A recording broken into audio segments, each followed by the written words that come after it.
के नाम हमारे विचार होते हैं, पापा के नाम हमारी आत्मीयता होती है। एक माँ साहब यहाँ से वहां तक बड़ी तालियां है, जो उसका भविष्य बनाने के लिए पूरी जिंदगी उस बेटे को अपने दिमाग में रखता है। ऐसे आयोजन होते हैं। आइए साहब, बहुत लंबी टीम है, इन कवियों की मैं सभी को प्रणाम करता हूँ। माँ हम कवियों की इष्ट देवी होती है माँ सरस्वती, माँ वीणा पाणी। मैं चाहता हूँ कि माँ के चरणों में शब्द सुमन अर्पित करने के लिए माँ की पुत्री जो हमारे बीच साहब, यहाँ जो काव्य की धारा बहने वाली है कि बहती काव्य की धारा अब मंद ना होनी चाहिए। मैंने मित्रों, यहाँ सर्वप्रथम माँ सरस्वती की वंदना होनी चाहिए। सर्वप्रथम जोरदार तालियों से स्वागत करें सुमित्रा सर।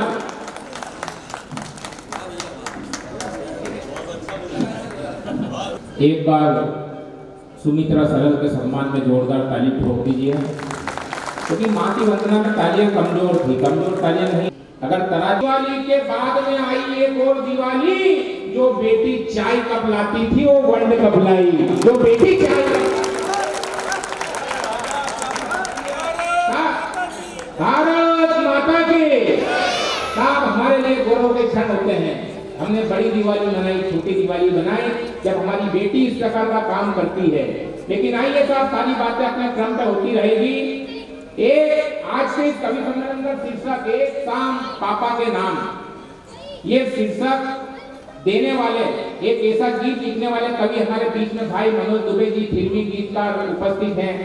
और उनका वो गीत ऐसा गीत है कि उस गीत को इन्होंने कहीं भी पढ़ा तो कहीं न कहीं सुनने वालों की आंखें नम हो जाती है।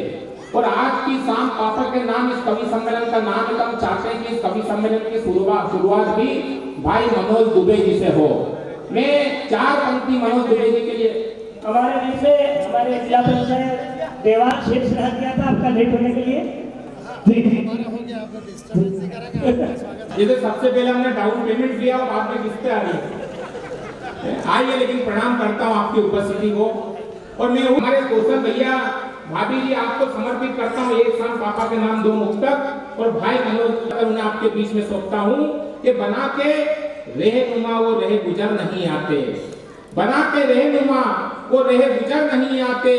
दोबारा लोग के बच्चे पहुंचे बुलंदी पर, मगर जिन्हें देखना है वो खुद नजर नहीं आते।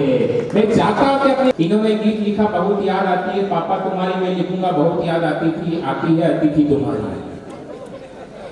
आइए साहब, कुछ कवि सम्मेलन, हालांकि ये जो गीत का क्रम नहीं था, लेकिन मैं बधाई देना चाहता हूँ। हमारे हम मतलब कवि भी जब भी जाती है और हमारे मेला लगा वहाँ चले जा, 3 डुबकी लगाएगा तेरे पाप भूल जाएंगे। मैंने कहा पिताजी मैंने तो अभी पाप किए ही नहीं है। बोले जो थोड़ा बहुत करता मेरी पीठ पीछे। बोले चले जा साहब। मैंने कहा कि ठीक है मैं जाता हूँ। मैंने कहा रीवा में 2.5 लाख गाड़ियां फंसी है, मैं नहीं जा सकता। बोले जाना पड़ेगा। तो मेरे पिताजी ने मेरे को वहां भेज दिया प्रयागराज में कुंभ में। लेकिन साहब पंडित जी आप बेटे में कहना चाहता कि वहां पे जब मैंने 3 डुबकी लगाई और 3 डुबकी लगाने के बाद मुझे वहां कैसी अनुभूति हुई, कैसा एहसास हुआ साहब। जैसे ही मैंने कुंभ के उस संगम में पहली डुबकी लगाई और पहली डुबकी लगा के मैं जैसे ही बाहर निकला तो मुझे एहसास हुआ कि मेरे अंदर की पीड़ा, मेरे विकार, मेरे अंदर का द्वेष सब जाता रहा। जैसे ही दूसरी डुबकी लगाई मुझे एहसास हुआ कि मेरी पीड़ाएं, मेरे रोग, मेरे लाभ, क्रोध, मोक्ष, लोभ, मेरे सारे विकार और सारा क्लेश जाता रहा। और जैसे ही मैंने तीसरी डुबकी लगाई तो मुझे एहसास हुआ कि मेरे कपड़े, ताली क्या कल बजाओगे, मेरे मोजे, मेरे फूफके सब जाता रहा। अब मेरी कविता में कोई बहुत बड़ा तर्क नहीं था, लेकिन बात इतनी सी है भाई साहब के बाबा में और अपने में कोई फर्क नहीं था। तो मैंने कहा चलो किसी बाबा जी का आश्रय लेते। तो सामने दिखाई दिया मुझे बाबाओं का एक कैंप, सामने दिखाई दिया मुझे बाबाओं का एक पड़ाव। मैंने उसी दिशा में बढ़ाए अपने पांव। जब वहां पर पहुंचा तो वहां के प्रत्येक बाबा बेमिसाल थे। बड़ी बड़ी उनकी दाढ़ियां और कमर तक के उनके बाल थे। मैंने बाबा जी के पांव छू करके बोला कि बाबा जी आपको नमन करता हूँ, आप सनातन के प्रणेता हैं। वो बोला कि हम बाबा बाबा नहीं है, हम तो आदिवासी तेल के विक्रेता हैं। कमजोर तालियां साहब। भूमिका बना रहा हमारे बीच में राजेंद्र जी की मस्ती जिंदा है, उसकी हस्ती जिंदा है, वरना कुछ सुमड़ों को देख के ऐसा लगता है जैसे जबरदस्ती जिंदा है। तो हमको ऐसा कोई काम नहीं करना था। आइए मैं उस पहला कवि तो वैसे भी क्या होता है, इस कवि सम्मेलन की इतनी ऊंचाई हमारे दुबे जी ने दे दी है। कवि सम्मेलन की शुरुआत हास्य से होती है, लेकिन दुबे जी ने कहा कि नहीं, मैं ये गीत पढ़ना चाहता हूं क्योंकि आज की शाम पापा के नाम है। तो आइए मैं कवि सम्मेलन के पापा को खड़ा करता हूं। तो मैं पूरी तकनीक को पहला कवि भट्टी की जलेबी होता है, जैसे सारे कवि मिलकर उसको भट्टी में झोंकते कि तू जा, वैसे ही सारे कवि मिलकर उस कवि को बोलते हैं कि तू जा। लेकिन मैं कहना चाहता हूं कि वो जो पहली जलेबी होती है वो आस्था की जलेबी होती है, विश्वास की जलेबी होती है, प्रेम की जलेबी होती है। सारी जलेबियों से ज्यादा उस जलेबी की वखत होती है, क्योंकि पहली जलेबी भट्टी पे चढ़ती है तब जाके धंधे में बरकत होती है।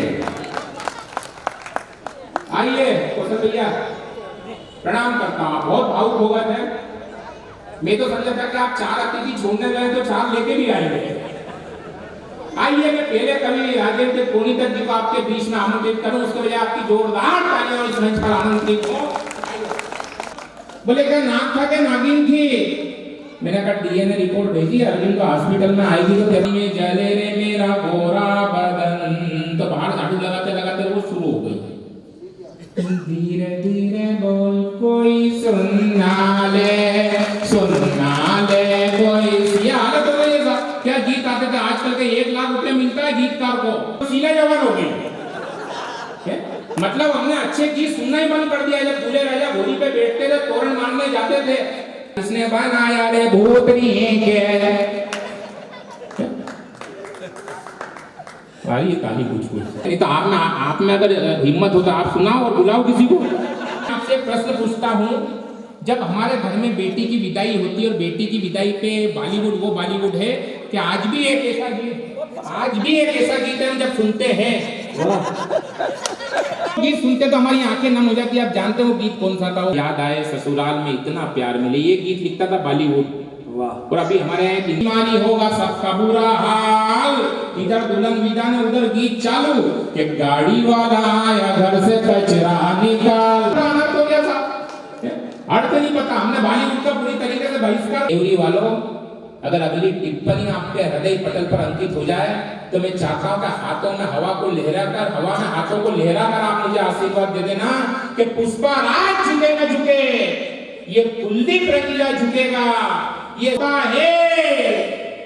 लेकिन साहब, अगर झुकने से हमारे रिश्तों में मजबूती आती हो तो सिलाकर आया हूं और लगता जैसे माँ के संग में खुद को मिटा कर आया हूँ। लगता जैसे माँ के संग में सब वाह उपस्थिति दर्शाने वाले, घर में रिश्तेदार थे सब, पर फटकार लगाने वाला घर में कोई नहीं था। अब 2 दिन बीते, सारे बोले कुछ तो पेट में डालो तुम। माँ बोली सपने में आकर, बेटा खाना खा लो तुम। सपने में पाके माँ का दर्शन, मैं दौड़ा तब किचन में, फौरन हाथ लगाया मैंने रोटी के डब्बे के बर्तन में। अरे डब्बा खोला, उस डब्बे में मुझको माँ का प्यार मिला। जीवन भर फिर भूख ना लगे ऐसा ही का आहार मिला। अरे घी में लथपथ पतली पतली एकदम छोटी छोटी थी। अरे उस डब्बे में माँ के हाथ की बनी हुई 2 रोटी थी।